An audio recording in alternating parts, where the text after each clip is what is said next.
Hey guys, this is Cole from TCG Cardcast, and welcome to day 2 of Yugi Week. Today, we're going to be going over Yugi Muto's Battle City deck profile. So let's get into this.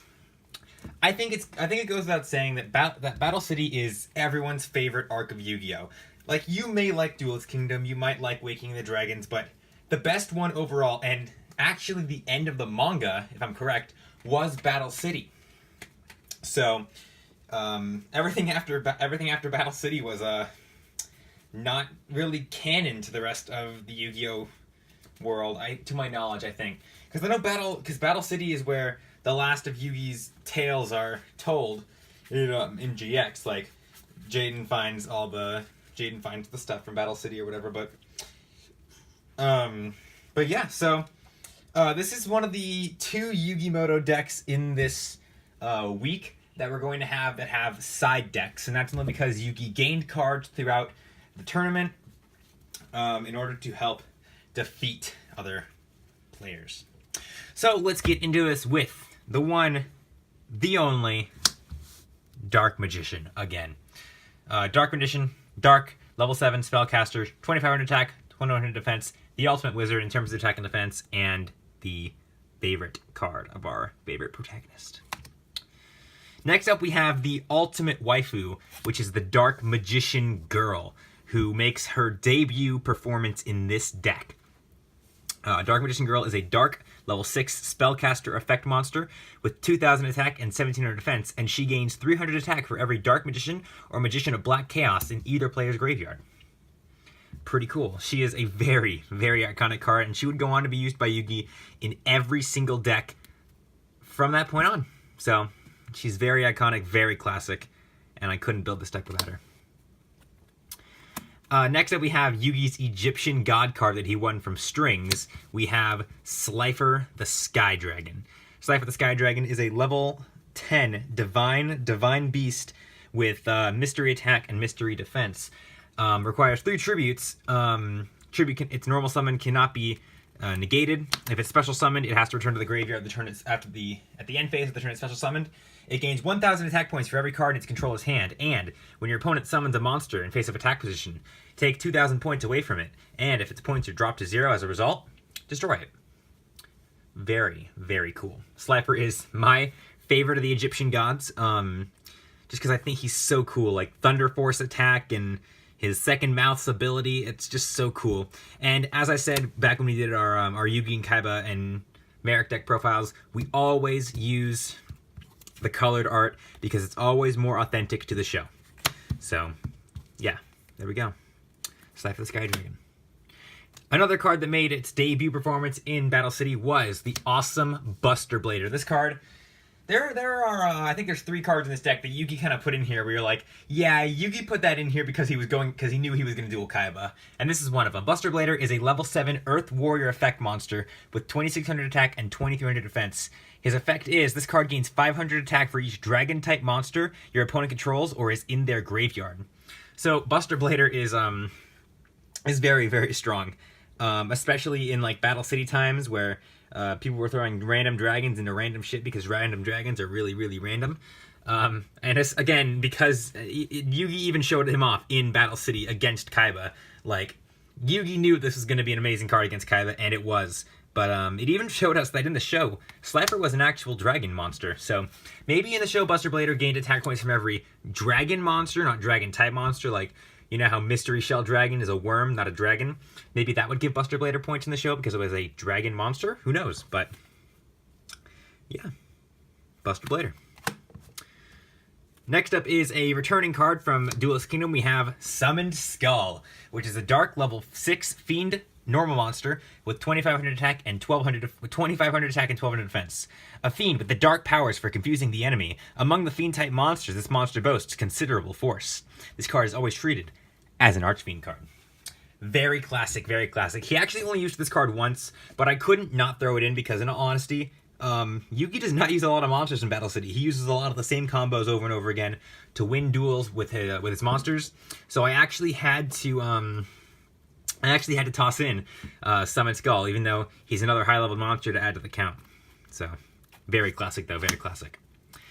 Next up, we have the Beast of Gilfer, or the Archfiend of Gilfer, which is a dark level 6 fiend effect with 2200 attack and 2500 defense.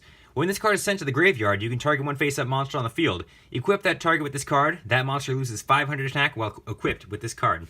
He used this card, I believe, oh gosh. I think he used it twice in Battle City. I know he used it once against the two brothers, against Loomis and Umbra, but I don't remember him ever using it again in Battle City, actually. But I know he did. I know he used it more than once. I just trying to remember who he used it against, but that is the Archfiend of Gilfer. And if we ever use this deck in a duel, we're always going to refer to him as the Beast of Gilfer.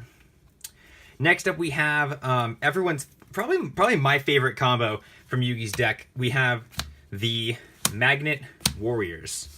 So we have Alpha, Beta, and Gamma, which are all Earth level 4 rock normal monsters. Alpha has 1400 attack and 1700 defense.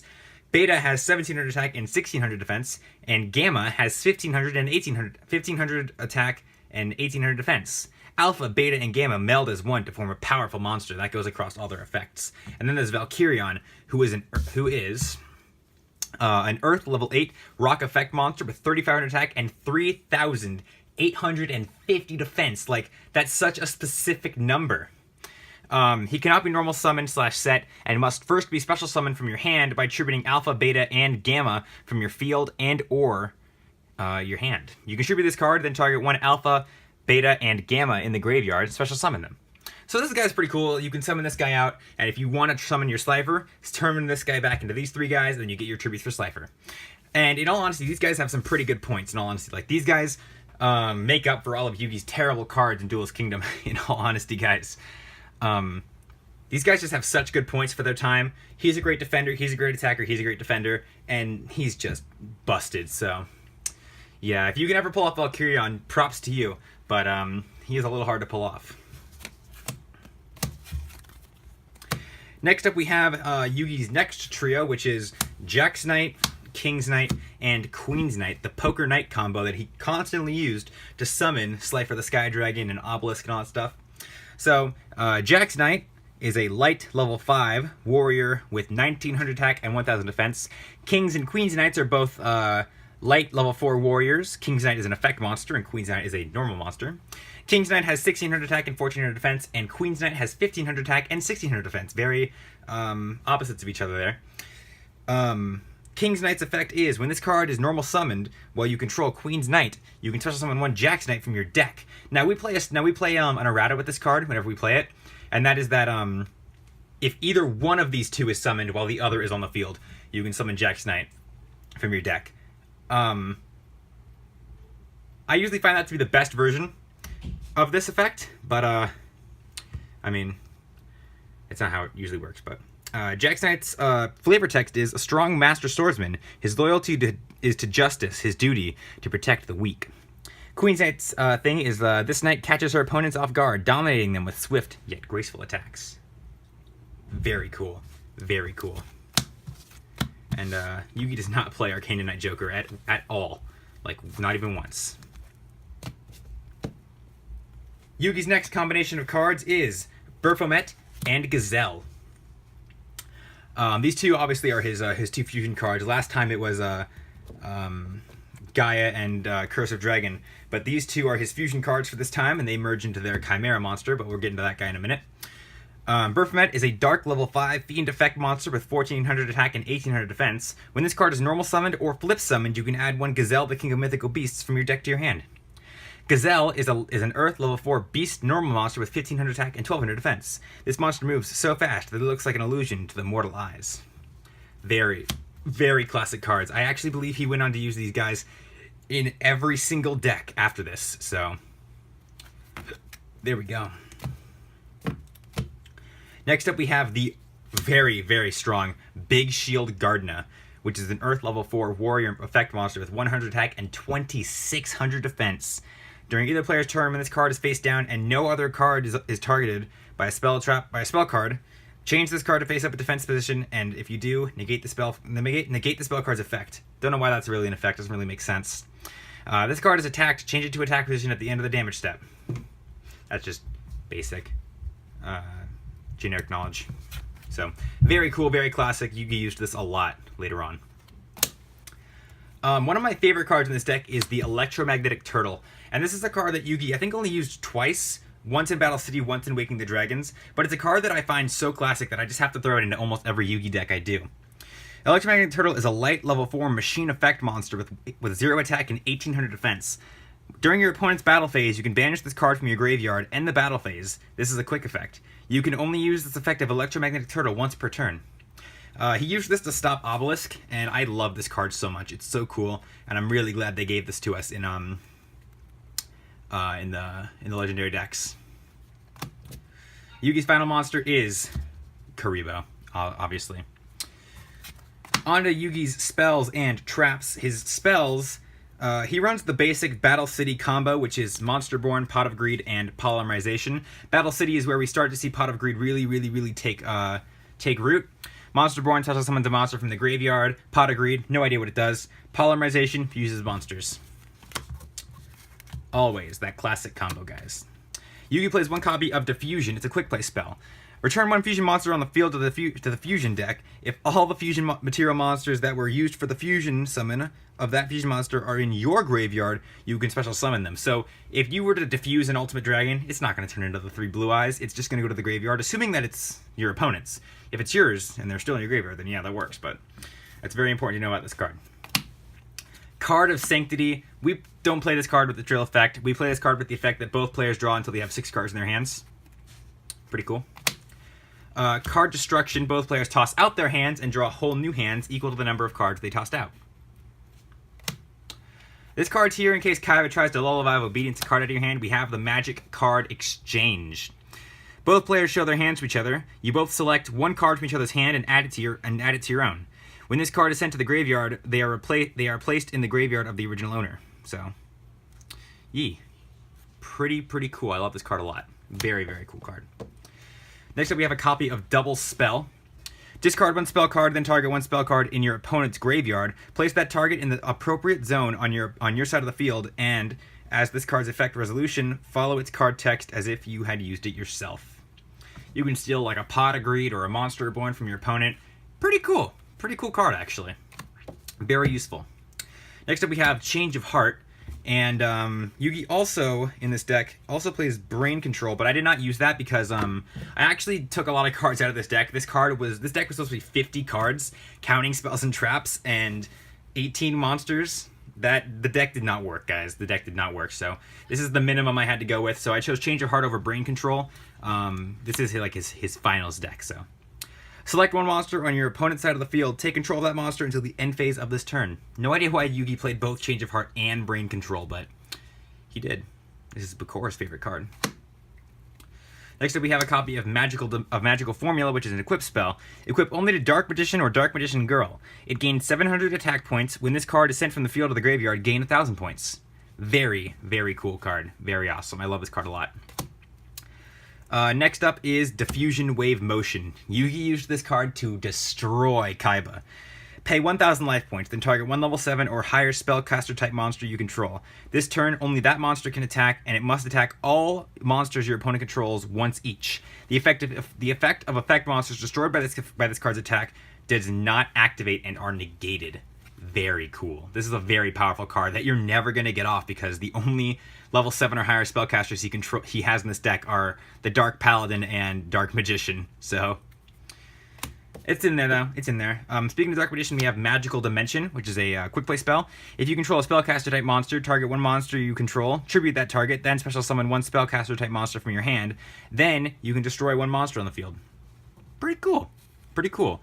Again, this card does not have much use, unless you're going out of a Dark Magician Girl into a Dark Magician, but even then, it requires a lot of tributes, guys. This deck does not work. Like, a lot of Yugi's decks don't work. The next deck we're doing tomorrow, which is Waking the Dragons deck, it works so well, guys. It's so good. So next up is Soul Taker. He used this card to destroy the Egyptian God Slime. Target 1 face-up monster your opponent controls. Destroy that target, then your opponent gains 1,000 life points. Pretty cool. Next up, we have Multiply, which is a quick play spell. Tribute 1 face-up Karibo. Special summon as many Karibo tokens in defense mode as you can. Very cool and very classic. He actually used this card to multiply the Fiend Sanctuary tokens. That's a fascinating use. Pretty cool. Next up, we have a copy of Spellbinding Circle going into Yugi's traps here.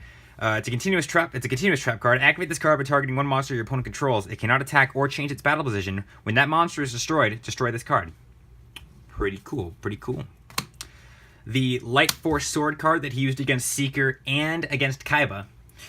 Banish one random card from your opponent's hand face down. During your opponent's 4th standby phase, after this card's activation, return that target to the owner's hand. Really cool. This is a really cool card. It's really not that useful. Like, you can't use it the way that Yugi used it in the show, where your opponent goes to summon Obelisk, and before they summon Obelisk, you use this card, because obviously tributes don't go before. It doesn't go tribute monsters and then do it. It's like, so when your opponent tributes monsters or whatever. But again, if we were ever to use this card, guys, it would be like that. So. Another card Yugi used against Seeker is Chain Destruction. When a monster with 2,000 or less attack is summoned, target one of them, destroy all cards with that name in its controller's hand and main deck. Very powerful, very powerful. If your opponent playing, I believe in the anime this did not have a limit on the life points, or on the attack points of the monster. I'm pretty sure Yugi played this for Kaiba, again, for the Blue Eyes by Dragon. So, yeah. The final card he used against Seeker is Time Seal. Your opponent skips the draw phase of his or her next turn. It's it's just that. Very cool. A copy of Magic Cylinder, which really screws over other decks in character deck duels. When an opponent's monster declares an attack, target the attacking monster, negate the attack, and if you do, inflict damage to your opponent equal to its attack. Crazy. In the show, you had to combine this with a magician type monster, so very, very cool. Another very classic card. Making its return from Duelist Kingdom, we have Magical Hats. During your opponent's battle phase, choose two spell trap cards from your deck and one monster you control. Special summon them as normal monsters, then flip them and the monster you targeted face down in defense position, and during the end phase, destroy the tokens. So, again, when we use this card, we use the hat as a 4th token, just to kind of make it more realistic to the show. But I mean, I love this card a lot. It's one of those really fun cards to play, so yeah. 7 Tools of the Bandit. This is another card that I love so much for no good reason. It's a counter trap. Pay 1,000 of your life points to negate the activation of a trap card and destroy it.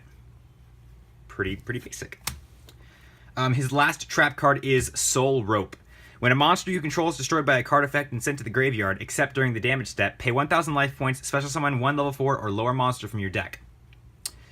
So, I mean, usually you use this for your knights or your magnet warriors, but I mean, you can use it for whatever else you want. Up to you guys. On Yugi's fusions, we have Chimera, the flying mythical beast. Chimera is a wind level 6 beast fusion effect with 2100 attack and 1800 defense. It requires Gazelle and Baphomet. This card is always treated as a phantom beast card. When this card is destroyed, you can target one Baphomet or Gazelle, the king of mythical beasts, in your graveyard. Special summon that target. So it's pretty cool. You can bring back Gazelle, you can bring back Gazelle for an attacker, or Baphomet for a defender. So really cool. And then we have my favorite card in this entire deck, guys, Dark Paladin. Like, this card is awesome.